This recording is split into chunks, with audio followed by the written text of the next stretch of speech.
Welcome to the Get Up Nation Weekly Resilience Report, featuring Ben Biddick, creator and host of the Get Up Nation show, and featuring former Navy SEAL Diego Ugalde, CEO of the Trident Approach. It's important that when you're looking at reintegrating, that you understand that it's not a thing of like getting ahead of the curve at all. It's like stopping and slowing way down. That's mostly what we're used to doing. That is the grind that we're, especially as business owners and CEOs and even in leadership. It's just like, how do we, what's going on with this? How do we get this thing going?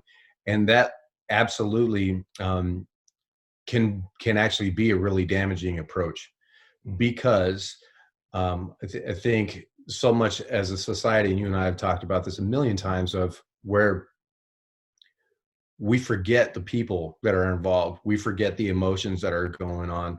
We had this a client talking about, they were doing this teleconference, and somebody said something in the meeting, and this other person on the teleconference was like, well, I don't have time for this. And they just blew up and they just turned off, and they sounded like, whoa, what's going on? And I think that a lot of people are seeing that tempers are flaring right now.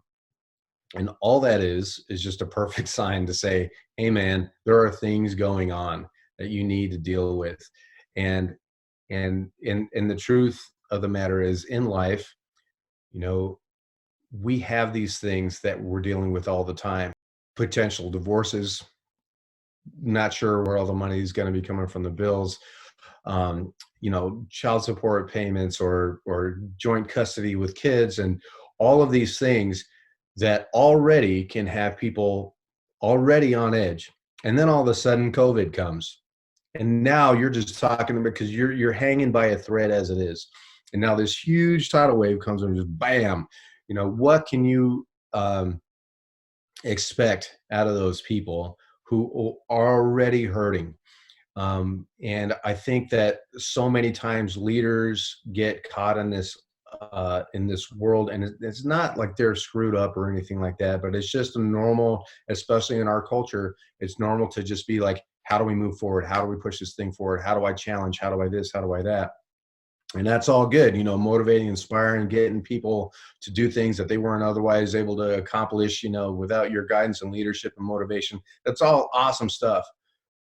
But you got to remember that these people have their whole entire lives outside of work.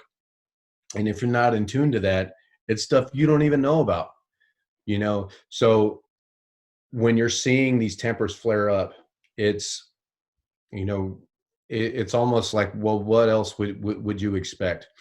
So as we're looking at reintegration, instead of like taking the approach of, how do we get ahead of everything? Like if you haven't done it already, now is the time, and it's always the right time to take a step back and where are my guys at? Where are they? Emotionally, financially, all of these types of things. Because people just don't see, because leaders are also dealing with COVID, by the way. So we got our own thing. And sometimes it could be just our capacity to say, all right, I know what's next, what's going on in work, and this is what we got to do. And that's not enough. It's not enough for organizations. It's not enough for the people. It's not even enough for yourself. Because maybe if that's the case, then you yourself aren't even looking internally and being like, where am I? What's going on with me?